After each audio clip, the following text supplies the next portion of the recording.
Hi, you are listening to Brandon Nielsen and Aaron Thomas. We're going to give a presentation on CenturyLink and our strategic recommendations based on their positioning in their current market and what the threats and opportunities and current situation is going to look like in the next few years and how they should position themselves. If you have any questions, we'll answer questions at the end of the presentation. Introduction. Current situation. We're going to talk about external environment. We're going to look at an internal analysis of our business and what key problems we think we've identified for the future, and then a final recommendation. Basically, in 1930, Oak Ridge Telephone Company was purchased by William Clark for $500. The switchboard was actually moved to the Williams front parlor where they were able to man the switchboard 24 hours a day. Clark Williams married Mary Lee, and his parents gave the company to them as a wedding gift. In 1968, the company was incorporated as Central Telecom. And in 1983, Clark Williams was named president of the company, and they surpassed over 500,000 local lines and 100,000 long-distance customers.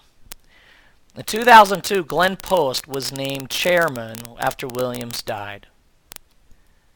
In 2009-2010, the company acquired Embark and Quest Communications, which grew their footprint and actually made them the third largest telephone company in the United States. There are external forces that we want to talk about. There are the 5 forces that are identified as bargaining power of buyers, bargaining power of suppliers, threat of new entrants, threat of substitute products, and inter-firm rivalry. Bargaining power. There are 317 telecommunication companies in the United States, therefore giving a lot of buying power to consumers, or to the companies, to make themselves more competitive to their consumers. Bargaining power of suppliers. There are 301 telecommunication suppliers in the United States, which gives telecommunication companies the ability to use whomever they choose to supply their needs. And those are major, like switching and hardware type suppliers. Threat of new entrants. You have outside companies from China, Millicom, International Cellular, the MTN Group, and also the cable companies that are moving in to compete with the regular telephone companies. There is also a threat of substitute products. There's no evidence to suggest that there's anything that's going to take the place of data services right now. It's kind of interesting. There's a lot of different products out there, wireless as well as wireline, but there's also the cable companies, which are kind of creating a new benchmark that we're going to talk about later. There's other factors as well. There's demographic. CenturyLink operates in 37 states in the United States, and the typical customer has a need for a landline and internet, and possibly some long distance. There's economic. Although inflation and interest rates apply to the customers who rely on CenturyLink, we feel that the segment does not really play a large role in the environment of them being strategic. Political. The public utility industry is highly regulated. The public utility commissions are at every stage of their business, and they get involved with making the telephone companies register tariffs. And the FCC also manages universal services funds, which are collected on long distance and interstate communications. And the industry is mostly comprised of labor unions versus management. The labor unions are continually vying for better money and better working conditions.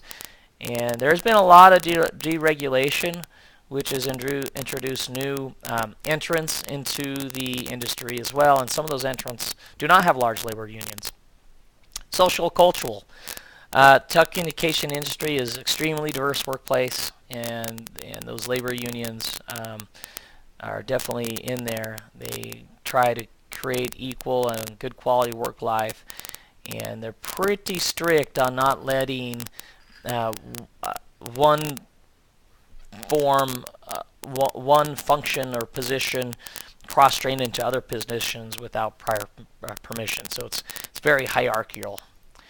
Global. Internet control by the federal government through the FCC and FTC could change the way Internet is done, and there is some new laws called net neutrality that could change the way that suppliers of Internet and consumers actually purchase and connect their networks together. Then there's the physical.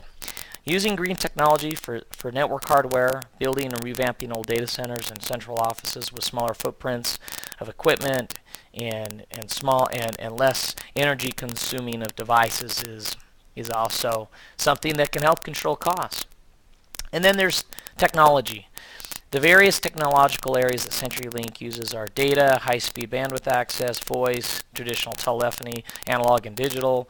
Also, there's new deployment of voice over IP or VoIP, and CenturyLink is also constantly developing new technology in their lab environments and in tandem with their equipment manufacturers and software developers as well. External environment analysis. Competition. There are 3 competitors right now that cause CenturyLink most of their problems, and those consist of Comcast, Integra, and XO. Now, Comcast is a company that provides data, video, voice, and are in 39 states, and they're typically their main business is cable television. However, they are able to provide some pretty important services through that cable network. So, and they also own their own cable plant. XO basically is a smaller company than Comcast or CenturyLink. However, they primarily focus on business services and deal with internet network transport, also voice over IP, and some hosting centers. And then there's Integra. And Integra is in 11 states, which is mostly in the West, and they own and operate their own fiber network as well. But they still do lease quite a bit from the telephone company, which would be CenturyLink. And actually, failed to mention that XO's in the same boat as Integra. Now, Comcast is unique because Comcast owns all of their own network and buys nothing from the traditional telephone companies. So we're going to compare their financial positions a little bit. We got XO, we got Comcast, we got Integra, and we got CenturyLink. And as we compare these, there's going to be some interesting things that we look at. All 4 companies fell to decline in 2009 when the economy retracted. And XO, who has been the most profitable of the competitors, also saw a dip.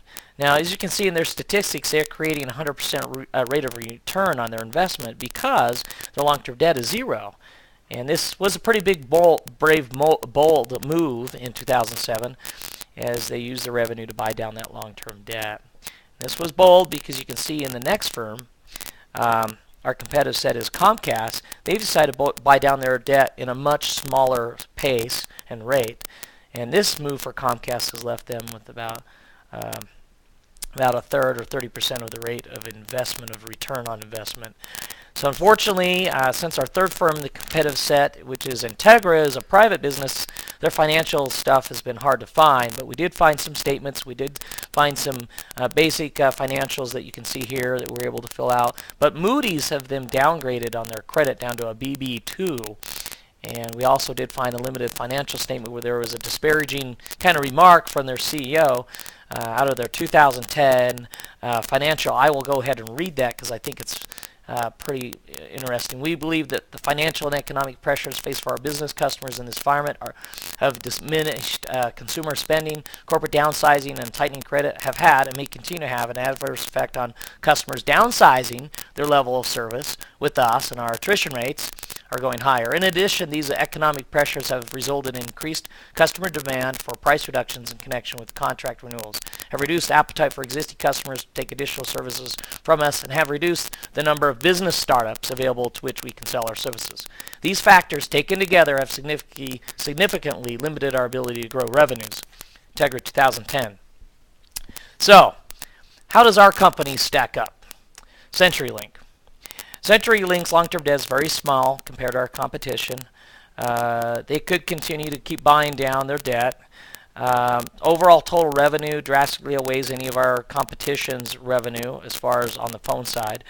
And pretty much there's some extenuating factors that lead us to believe that could keep them in a competitive nature going forward compared to this competition. One of them is CenturyLink's net income is very good. Marketing is very good. They are a marketing machine, and employment and buying down debt are key to the success. And Comcast must keep pace with marketing and buy down debt with these other companies as well. Kind of as the new entrant to the industry, that would be important for them to continue to have a healthy bottom line and balance sheet and income statement to move forward. So basically, now that we've looked at our competition, how we stacked up, how do we differentiate? Well, there's suppliers, there's award-winning service, there's innovation, and there's our network. Suppliers are key to our company's success, a highly competitive marketplace. We're constantly working with suppliers to understand our need for importance of technology and on-time delivery. Award-winning service. We have a Best-in-Class Business Services Award in 2011 from Atlantic ACM, a leading telecommunications research, consulting, and benchmarking firm. And innovation. CenturyLink was recognized for ability to develop and deliver technology to keep up with the company's continued growth as a result of its merger with Embark and with Quest. And so this has been a big innovative help. And then the network. We own the network. We own that network, and everybody has to come to us for that network, except for those MSOs, which we're going to talk about in a minute. All this gives us a competitive advantage, and that competitive advantage will result in more customers and more growth. So here's our key problem we've identified. These MSOs are going to not go away. The MSOs own their own network. They don't have to lease from like the competitive local exchange carriers do. Basically, they can operate anywhere the phone companies usually can. And the big advantage is that they can handle more bandwidth than our network can. The bandwidth to the end users, a technology called DOCSIS 3.0, and cable companies are able to upgrade speeds on their network pretty much and as rapidly as they need to. And this is going to be a tough one for us. Now, industry analysts say that in a few years, 90% of the population is going to be able to get their service from an MSO, compared to only about 15% from the telephone companies. So basically, this is kind of tough. So now there's FTTN technology that we can use in a telephone company to basically take fiber to the node. And it's not widely available yet, and it's a substantial network upgrade for telephone companies to deploy. But some evidence suggests that this market structure is important for the growth that we use going forward, that we start deploying this. Now, we can get it at speeds up to 20 megs, which is 15 times faster than current DSL speeds right now. This would put us in a better position than we are now with the cable companies. Recommendation 2, vectoring and pairing bonding. Now, continued advances in vectoring and pair bonding, or what they call VDSL2, is important. From the very first bang of the internet explosion, phone companies have been interested in finding ways to get more bandwidth. This is one way they can do it, using the existing network. Now, this isn't quite as good, but it's a medium play that could help us keep the the MSOs at bay. Now, recommendation 3 would be to invest in wireless. Now, this is important. This meets an immediate need now. Investing in wireless speeds can bring enough competition at medium speeds where the FTTN and VDSL are not available because of expense, and it's harder to deploy. And this can keep the cable companies in check. Cable companies in late 2011 worked out an agreement with Verizon to sell them their wireless spectrums. In return, Verizon is now going to start selling cable TV from the cable companies in their stores. This is a double-edged sword, but it means that we can go after that medium-sized bandwidth with the wireless technology. Now, most residential and small businesses do not care if their internet speed is coming via wireline or wireless. They just need the speed, and to invest in reselling this service would allow our phone company, CenturyLink, to keep the MSOs out. That's our recommendation. We highly recommend it. Thanks again.